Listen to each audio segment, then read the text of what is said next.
Hello students, exercise 7.2 start करते हैं। Integration 2x upon 1 plus x square. Exercise 7.1 में हमने जस्ट एलिमेंट्री लेवल के क्वेश्चंस देखे थे, ठीक है। तो आप देख लीजिए ज़रा।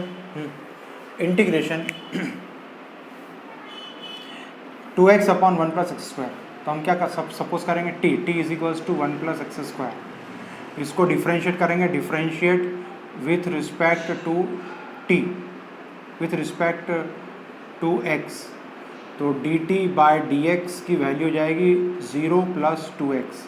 Ultimately dt is equals to 2x dx हो जाएगा।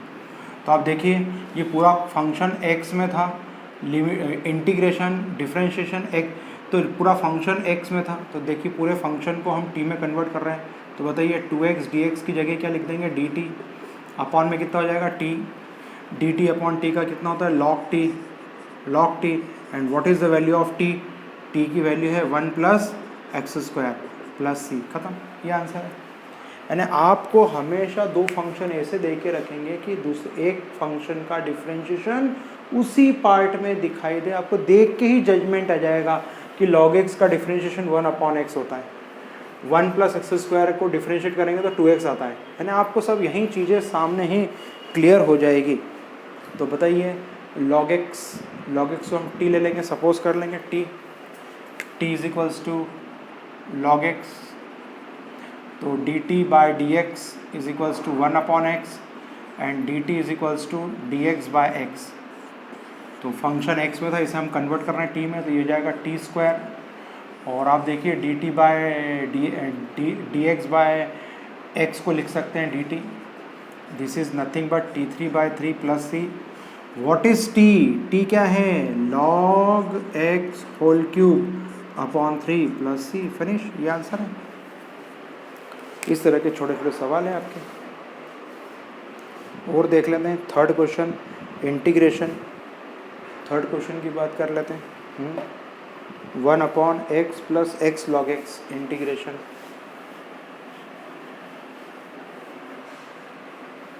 क्वेश्चन नंबर थर्ड देख लीजिए। Question number third, dx upon में x plus x log x. बहुत सिंपल है, dx अपॉन में या 1 लिख दो, 1 अपॉन में इधर dx लिख दो, बात एक ही है।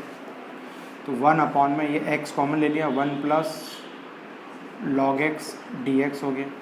अब आपको मालूम पड़ेगा इसको t लेने पर, ये सपोज करने पर t आ रहा है, x आ रहा है, तो t is equals to 1 plus log x. तो कितना जाएगा, dt by dx is equals to 0 plus 1 upon x। तो dt इज इक्वल्स टू कितना जाएगा, dx अपॉन में x।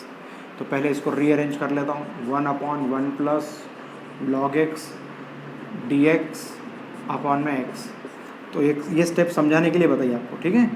1 अपॉन टी और इसकी प्लेस पर जाएगा dt, तो आंसर आएगा log t। log what is t, t is 1 plus log x plus c, 1 plus log x plus c. This will be the correct answer. इस तरह से क्वेश्चंस करना है, चेक करते जाइए आप सभी क्वेश्चंस। 1 2 3 तीनों क्वेश्चन हो गए।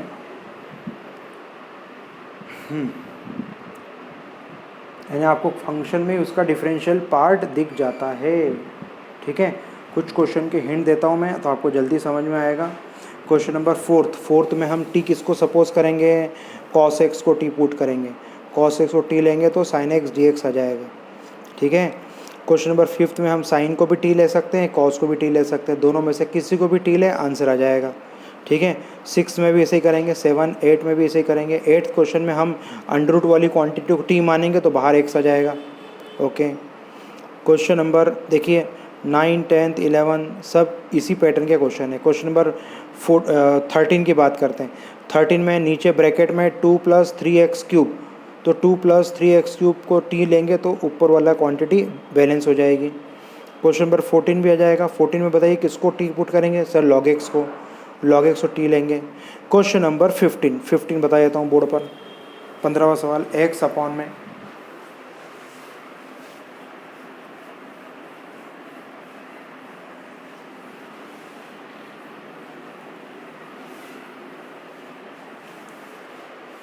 बोलिए x upon 9 minus 4x square, x upon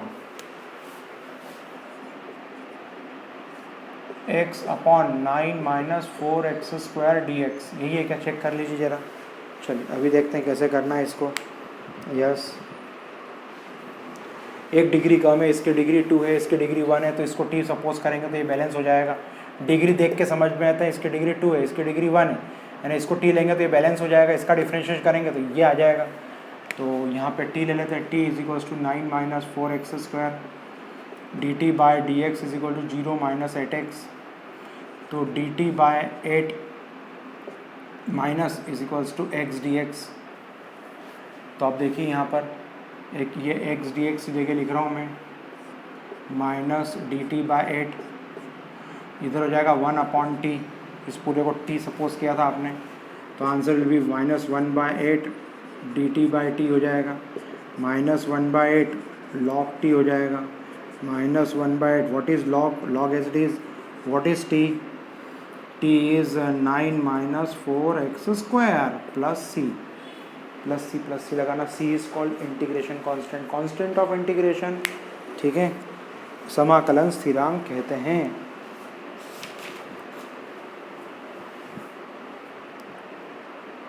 सभी क्वेश्चंस में इसी तरह से आपको करना है। क्वेश्चन नंबर 18 पे आ जाएं, 18वां सवाल IMP क्वेश्चन है, 18वां सवाल इंपॉर्टेंट है। e to the power 10 inverse x, देख के समझ में आते हैं। 10, मैंने जस्ट कहा कि फॉर्मूला लिस्ट सामने रखिए, फॉर्मूला देख के समझ सकते हैं। जिसका डिफ्रेंशिएशन स्ट्रॉन्ग है उसके लिए इंटीग्रेशन आसान है। डिफ्रेंशिएशन है, 5th चैप्टर का रिवीजन अच्छे से करिए तो हमें 7th चैप्टर समझ में आएगा।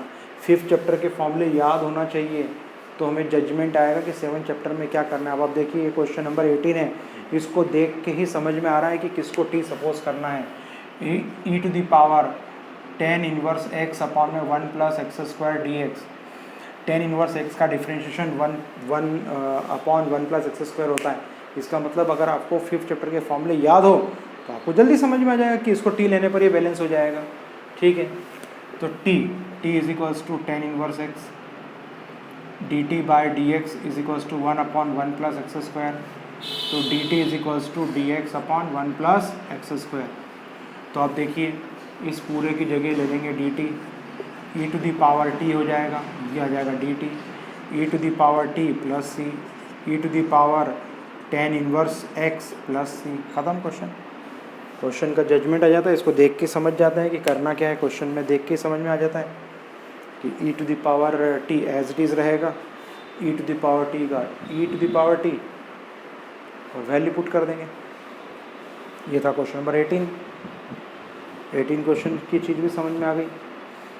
आप चलते हैं आगे, क्वेश्चन नंबर 21 देख लेते हैं। 21 क्वेश्चन क्या कहता है, 10 इनवर्स 2x माइनस 3। 10 इनवर्स की बात करते हैं।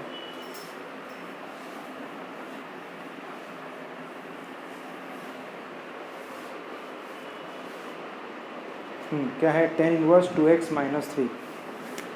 10 इनवर्स 10 स्क्वायर है कि 10 इनवर्स है, 10 स्क्वायर होना चाहिए। 10 square 2x minus 3, 10 square 2x minus 3 integration dx। सबसे पहले तो 10 स्क्वायर आ गया। 10 स्क्वायर का तो इंटीग्रेशन होता ही नहीं है, तो 10 स्क्वायर को हम बदल देते हैं उसके आइडेंटिटी में। तो 10 स्क्वायर की आइडेंटिटी क्या होती है आपको बता देता हूँ मैं, आपने पढ़ा होगा। Sec square theta is equals to 1 plus 10 square theta. तो sec square theta minus 1 is equals to 10 square theta. ये आइडेंटिटी है, आपने 10th क्लास में पढ़ी होगी, 10th 11th क्लास। इंटीग्रेशन, सबसे पहले इसको लिख देंगे sec square 2x minus 3 minus 1 dx। ये 10 स्क्वायर का फॉर्मूला लगा, ठीक है। अब डायरेक्ट इंटीग्रेशन, इसका भी इंटीग्रेशन हो जाएगा, इसका भी इंटीग्रेशन। तो sec square 2x minus 3 dx minus integration 1 dx। Sec का होता है 10, सेक स्क्वायर का होता है 10 2x माइनस 3 अपॉन में 2 minus x plus c। Question खत्म।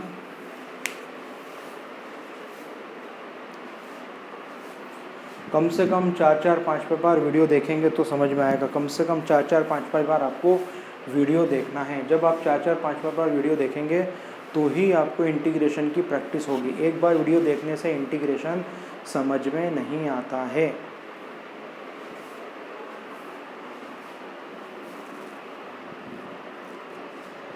चलिए अब आगे सभी क्वेश्चंस इसी पैटर्न के हैं, तो इसको हम थोड़ा सा अच्छे से कर लेते हैं। देखिए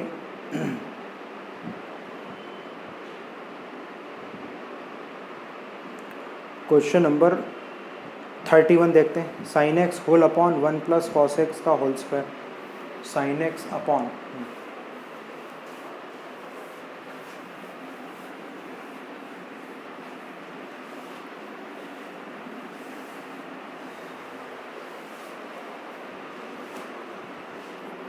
sign x whole upon 1 plus cos x का होल स्क्वायर।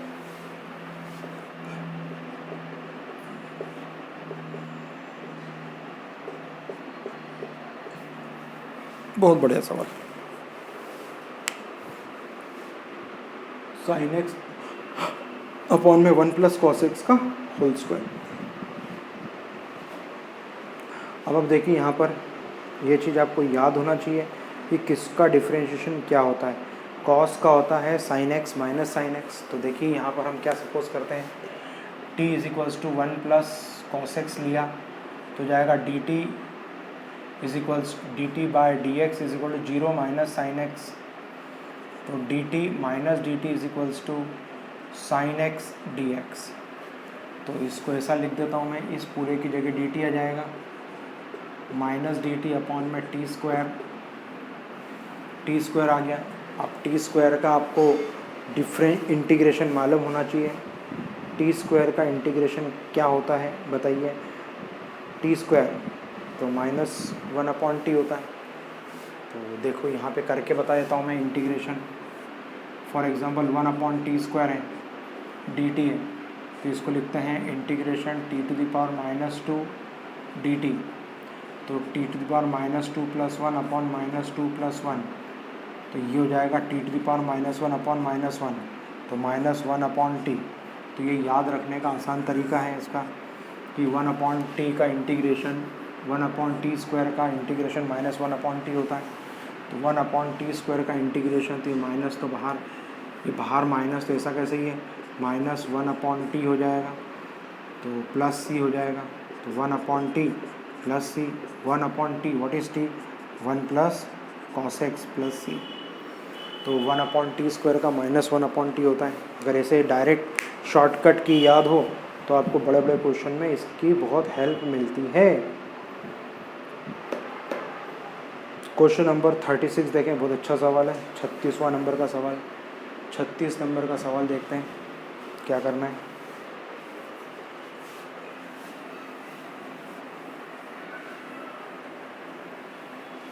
$36 नंबर का क्वेश्चन देखते हैं। 36 नंबर का क्वेश्चन,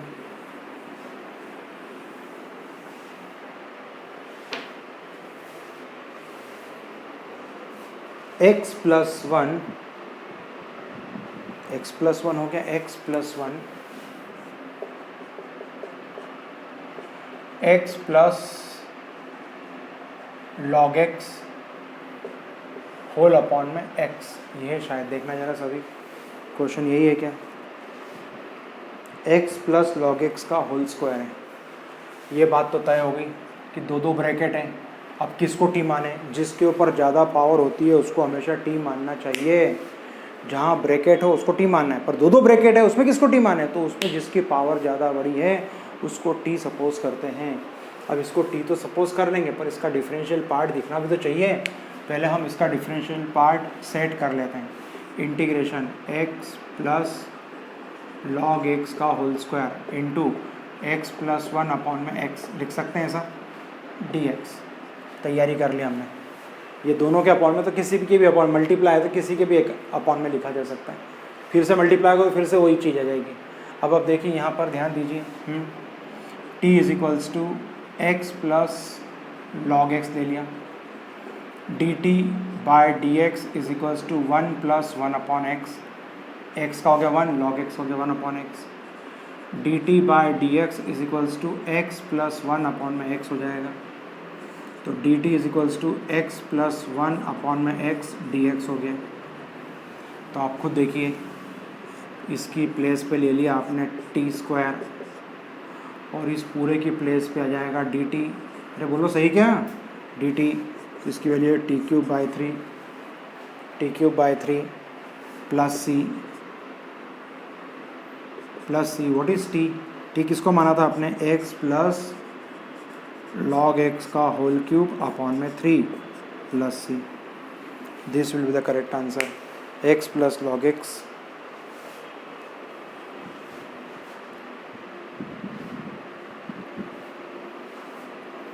आप देखें इसी तरह से छोटे छोटे क्वेश्चन है जो आप अच्छे से हैंडल कर सकते हैं। क्वेश्चन नंबर 39 बहुत इम्पोर्टेंट, 36 भी बहुत अच्छा सवाल है। 36, 39 सभी डायरेक्ट है। 38 में नीचे वाले को टी मानेंगे, ऊपर वाला बैलेंस हो जाएगा। डायरेक्ट फॉर्मूला एक्सर कैसे है, अरे एक्स टू द पावर 10 का होता है 10 x to the power 9, 10 to the power x का होता है 10 एक्स लॉग 10 बेस ही। डायरेक्ट ऐसे टी सपोज करेंगे, ऊपर वाली चीज़ बैलेंस हो जाएगी। यानी ये किस टाइप का फॉर्म है, नीचे को टी मानेंगे उसका डिफरेंशियल ऊपर पार्ट दिख जाएगा, नीचे फंक्शन ऊपर डिफरेंशिएशन। तो 38 नंबर वाला क्वेश्चन का आंसर आ जाएगा, देख के समझ में आ रहा है डी आंसर करेक्ट आंसर है इसका, डी आंसर करेक्ट है। अब हम 39 की बात करें। 39 क्वेश्चन भी बहुत इंपॉर्टेंट क्वेश्चन है, ये एमसीक्यूज में क्वेश्चन पूछा गया है। 39 का आंसर आ जाएगा बी, पर कैसे होगा क्या होगा इसको हम समझते हैं, सभी ध्यान दे जरा बोर्ड पर। चलिए देखिए, D x upon IMP question है, IMP लगा लीजिए।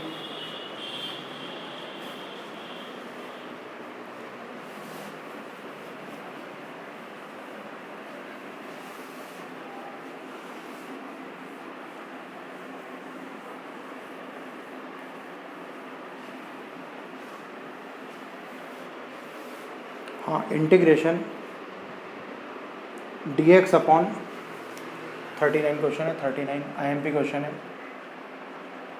इंटीग्रेशन डी एक्स अपॉन में sine square x into cos square x, बहुत बढ़िया सवाल है। अब इसको हम क्या लिखते हैं, कैसे करते हैं, इसे लिख सकते हैं 1 अपॉन में sine square x cos square x d x. आपको मालूम है आइडेंटिटी होती है, 1 को लिख सकते हैं sign square x plus cos square x, sine square theta plus cos square theta की वैल्यू 1 होती है, तो 1 की प्लेस पे ये लिखा जा सकता है। तो इंटीग्रेशन इसकी जगह लिख देंगे sine square x plus cos square x upon में sine square x cos square x d x. 1 की आइडेंटिटी रख दी, ये जो 1 है इस 1 की जगह ये फॉर्मूला रख दिया, आइडेंटिटी रख दी। दोनों को अलग अलग कर देंगे, साइन स्क्वायर एक्स अपॉन में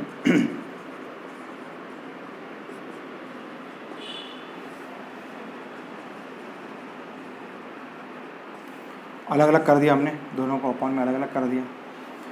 एक साइन से एक साइन कट जाएगा तो बचेगा 1 अपॉन में cos square x plus 1 upon में sine square x d x. इसको लिख सकते हैं सेक स्क्वायर एक्स, नहीं दिख रहा होगा आपको नीचे, ऊपर बता देता हूँ मैं, यहाँ तक लिख लीजिए पहले आप, पहले यहाँ तक लिख लीजिए, तो इसके आगे की स्टेप कर देता हूँ मैं।